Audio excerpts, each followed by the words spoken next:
Hello, hi guys! Magandang hapon sa inyong lahat. This is Jen Rodriguez, Mama Esgari Channel, a faith healer, also mata reader. So ngayong hapon na to, tignan natin nagsabihin sa iyo ng ating mga gabay. So this is a weekly gabay for the month of October 5 hanggang October 12 for the sign of Gemini. So Gemini, welcome sa my channel.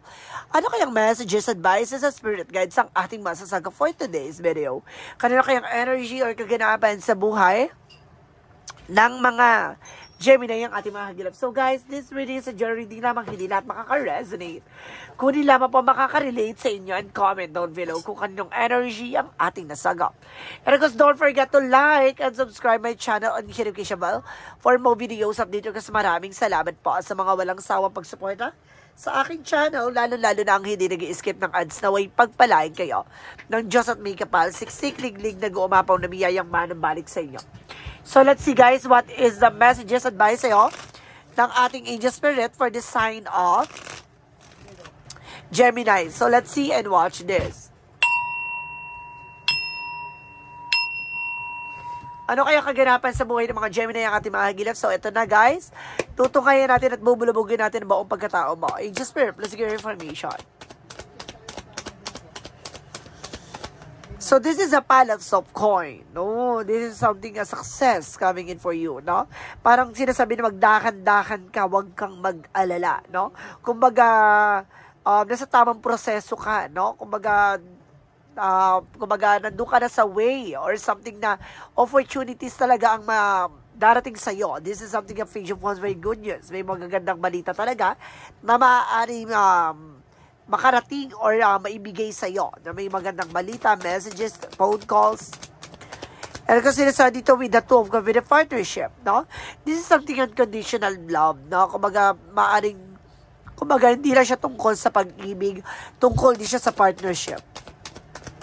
And of course, this is something the Three of Swords. Oh, mag-ingat kayo. This is something painful, masakit, mahirap, no? At maaaring kumbaga, it's a broken, no? Maaring talaga, kumbaga masisira ka dito sa eksena na to, or may taong naiinggit sa'yo. This is a, kasi something moving on. Hindi pa siya nakaka-move on. Or either hindi ka pa nakaka-move on. And kasi represent the Eight of Swords. Oh, something, toxicities, no? Around you. There's a pull of negativism around you na kailangan mo nang kumawala. The Palace of Coin represent the Knight of Wands for slowly but surely, no? Kumbaga, unti-unti lang yan. Hindi naman yan agad-agad, no? Kumbaga, kailangan mo mag-antay, no? Kumbaga, tamang proseso ka, kailangan mo lang maging kalmado.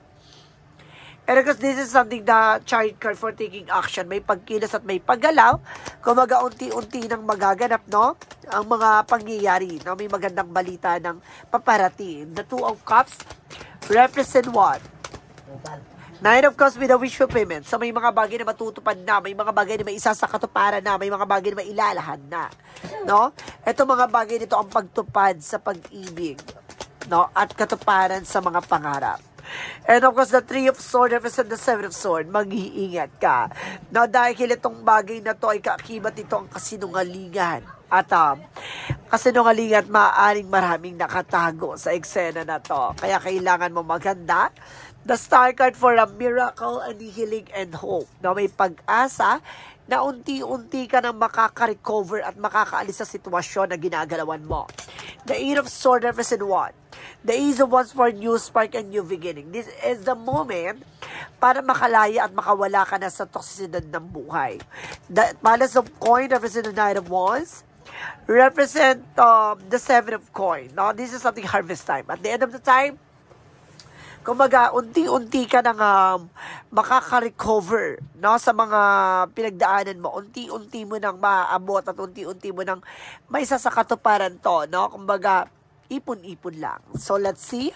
What is the Page of Wands? Because the chart card. So, this is the King of Wands by Vision. Unti-unti mo nang masisilayan, no? Unti-unti mo rin makikita at mabilis ang pangyayari na maaaring magpabulabog sa iyo na mensahe ng ating gabay. This is the perfect timing for you. Kumbaga, pagtutulungan na ng ating angel spirit na maisa katuparan at maibigay na sa'yo, no? Yung nakatakdang maganap. This is the 8 of Wands for fast communication and fast movement. 888 represent abundance, no? Kumbaga, pinapakita dito ang pagtupad sa pangarap mo ay maaaring parating na.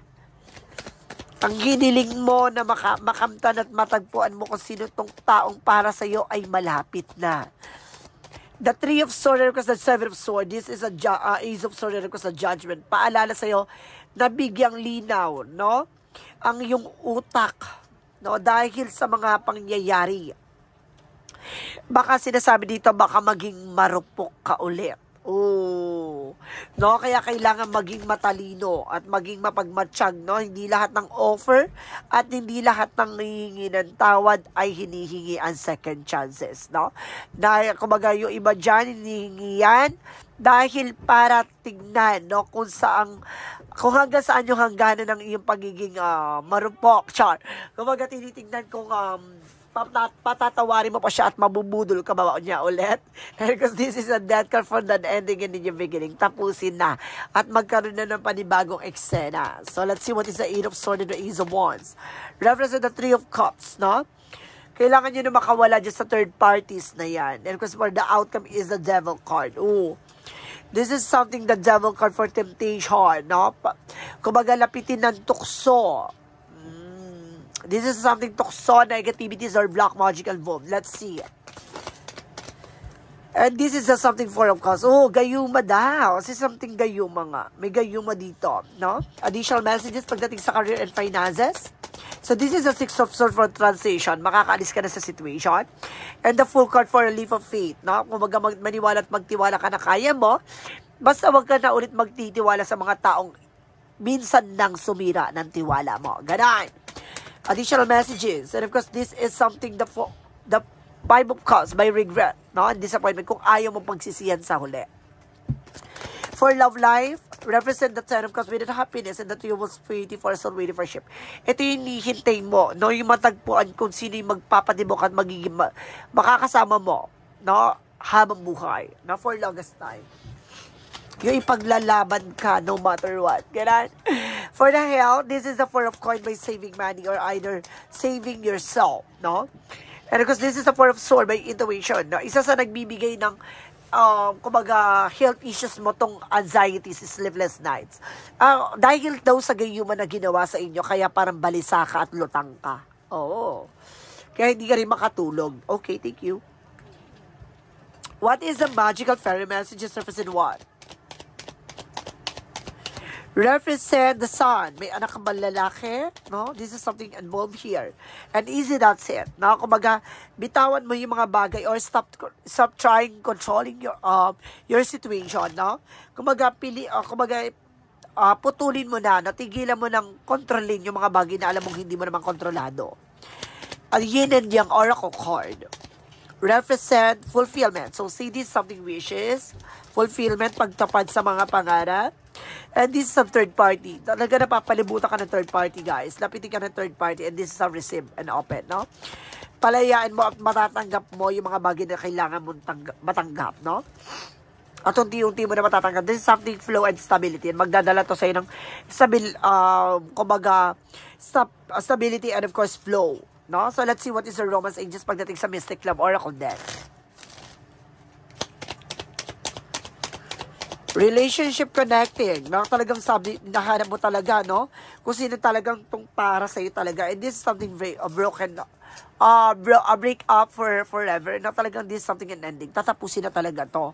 And this is something intuition in inner knowing. No? Alam mo na eh, may hinala ka na, may gut feeling ko na kung bakit nagkakaroon ng back and forth yung babalik siya, kumbaga maghihiwalay kayo, malalamig siya, mag-iiba na naman siya, parang gano'n. Kumbaga this is something wrong. So, let's see what is the synchronicities. Represent a leader, not take charge of your situation. And this is something the world, no? Babaguhin ang mundong ginagalawan mo. And this is something sorrow, no? Kumbaga, kailangan mong kumawala sa lungkot, no? At kumbaga, emote, parang gano'n. Kumbaga, marami kang pinagdaanan dyan na kailangan mo nang pakawalan yung mga bagay na alam mong hindi na babalik pa. Alam mong, kumbaga, kapag nasira na, wala na. So, let's see what is the magical fairy messages. And ask Archangel Michael for this situation, no? Kailangan mo rin ng tulong ng ating Archangel Michael sa sitwasyon mo. And, of course, guarded and protected, no? Pangalagaan, protectionan mo, no? Pangalagaan mo, protectionan mo kung ano man yung mga bagay na meron ka. And this is, or either you are also guarded and protected. And this is something, admit the truth to yourself and act accordingly, no? Kumbaga, tanggapin mo sa sarili mo yung mga bagay na kung ano man lang meron ka. Stop pretending, no? Huwag kang magpapanggap, no? Huwag mo ipapangutang, no? Huwag mo ipapangutang yung mga bagay-bagay na wala ka para lang may maiyabang. And this is something confident, na mayroon ditong kumpiyansa at maaring kumbaga magdala sa iyo ng lakas ng loob. And this is something healing, na magkakaroon din dito ng healing, guys. At the same time, this is something dolphin with enjoy your love from the fullest, no? Kumbaga parang sinasabi na enjoy mo na lang yung buhay na kung ano man na meron ka ngayon. Mahalin mo yung sarili mo, pangalagaan mo yung sarili mo. So let's see what is the energy. Representative Angel of Balance. So kumbaga nandito ang ating Angel of Balance na kailangan mo maging balance, no? And this is something healer of the ages. Pagagalingin ka sa anumang uri ng karamdaman, sugat na nakaraan. And this is an envy, no? Yung pride and ego. Pakawalan mo yan. Isa sa hindi nagpapalaya sa negativity sa buhay mo, yung, kumbaga, yung natatalo ka ng ego mo. For Romance Angels, no, marunong dapat tayo tumanggap ng defeat. Marunong tayo tumanggap ng pagkatalo. Marunong tayo tumanggap ng, kumbaga, paglisan or pagkawala ng isang bagay. And it's something unrequited love. Lalo-lalo na kapag wala ng chemistry or something na fall out love na. Ganon. And this is a reconciliation. Kung talagang kayo talaga may magkakabalikan talaga dito, guys. Reconciliation. Bukas ang pintuan para sa pagbabalikan talaga dito. Dito masusukat kung gaano kakarupok. For the chakra, and this is a creations. No, ikaw yung gagawa ng sarili mong buhay. Ikaw yung gagawa ng sarili mong kapalaran. And there's an acceptance. See, ito yung sinasabi kong pagtanggap. For the angels, answer represent what? A year from now, ngayong taon na raw na to, no, mababago na ang eksena and peaceful resolution. Magkakaroon ka na kapayapaang solusyon, and this is a meditate and contemplate. And meditate brings answer. No, kailangan mo magdasal, magmuni-muni para masagot yung mga katanungan mo. For the angels messages with an angel spirit, support. No, this is something support with guidance. No, ginagabayan ka ng ating angel spirit dito. And this is something energy healing. Magkakaroon ka talaga ng healing dito, guys. Or kailangan mo ng healing session. For angel spirit messages, failure. So something a mistake, it's an opportunity to learn, no? May mga pagkakamali tayo na dapat handa tayo sa pagkakamali na yun kasi may mga bagay na kailangan matutunan doon. And of course, this is something gratitude, no? Be thankful sa kung ano man yung opportunity na ibinibigay sa atin. So let's see what is Archangel Raphael messages. Give us your care. So this is something and information na tinuturo sa iyo, no? Yung mga bagay na kailangan mong gawin, pakawalan yung takot at pangamba. And stay positive, na panatiliing positibo sa lahat ng oras, no? So let's see what is additional messages. And there's a remember, no? Para pinapakita dito na this is the fated life and destiny life, no? Soul plan. Kumbaga, lahat ng mga bagay dito ay talagang nakatadhana at nakatakda. And because this is something information with the water of your garden. This is a body care and tenderness and rest. So, kailangan mo ng pahinga, no? So, let's see what is additional messages with an angel spirit for Ramonsology. And, of course, emotional running high. So, magiging emotional ka this time. And at time for healing, so this is an opportunity for you for healing session, guys. Na may healing session talaga na magagawa o kailangan nyo ng healing or ito na yung oras ito para magkaroon ng healing. At time to give rather than take. Na mas maganda yung binibigay natin yung oras at panahon kaysa tayong hinihingan. And this is something, don't let your past hold you back. No, wag mo na balik-balikan na nakaraan, no? Past is past, never come back. Oh, talaga ba? Wala bang second timer lang? And kumbaga wala bang comeback moment dito. So, Jesus' loving quote said, well done, do good and faithful servant. So, see, tinatapos na, maging mabuti ka na lang, no, sa sarili mo at sa kapwa mo, sa buong taong nasa paligid mo, no, para na sa ganoon, maging mabuti rin ang ipagkakalob sa iyo. So, let's see.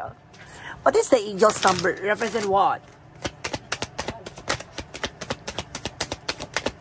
3 333 for social skill. So this is the problem. You have today will eventually disappeared. Your guardian and angel encourage you to maintain a positive outlook of since like luck and maybe about to change. It is the time to use your captivating energy is an inspirational personality. Don't let your ego get the best of you. So see, sinasabi ko sa'yo dito, napakawalan mo yung ego na yan kasi isa yan sa nagiging negative energy kaya ka nakakapag-create ng malas, no? Or kailangan mo na yan mag-cleansing or pakawalan. And of course, sinasabi dito, magsasuccess ka at the end of the time. So let's see what is additional messages with the messages of life. Unity, pagkakaisa, pagtutulungan. At sinasabi dito, today I bring my attention into the present moment where I become one with my inner light. As I make these conscious connections, I find myself centered in my heart and begin to glow with my own divinity. Union with my inner light provides me with a wise, stable base of which I can now live every day of my life. See? Kumbaga, lahat ng mga bagay sa'yo maglilinaw. No? Kumbaga, buksan ang isip at puso mo na hindi lahat ng bagay ay alam mo, hindi rin lahat ng mga bagay ay kaya mo. Kailangan mo ng tulong ng mga tao sa paligid mo para may sakatuparan, no? Ang mga pangarap, kagustuhan at mga minimiti. Dahil, kumbaga, inilikha ka hindi lang para sa sarili mo, no? Dahil para din sa ibang tao. So guys, this is a weekly gabay for the month of October, hanggang October 12, for the sign of Gemini. So Gemini, maraming salamat for this wonderful reading. So once again, this reading is a general reading lamang, hindi lahat makaka-resonate, kundi lamang po ang makaka-relate sa inyo. And comment down below kung kaninong energy ang ating nasagap. Because don't forget to like and subscribe my channel and hit notification bell for more videos update ko. Maraming salamat po sa mga walang kasama pag-support sa aking channel, lalo-lalo na ang hindi nag-skip ng ads. Saway pagpalay kayo ng Diyos at may kapal. Siksik liglig na gumapaw na biyayang manang balik sa inyo at maraming salamat for see you in the next video. Bye-bye and babush!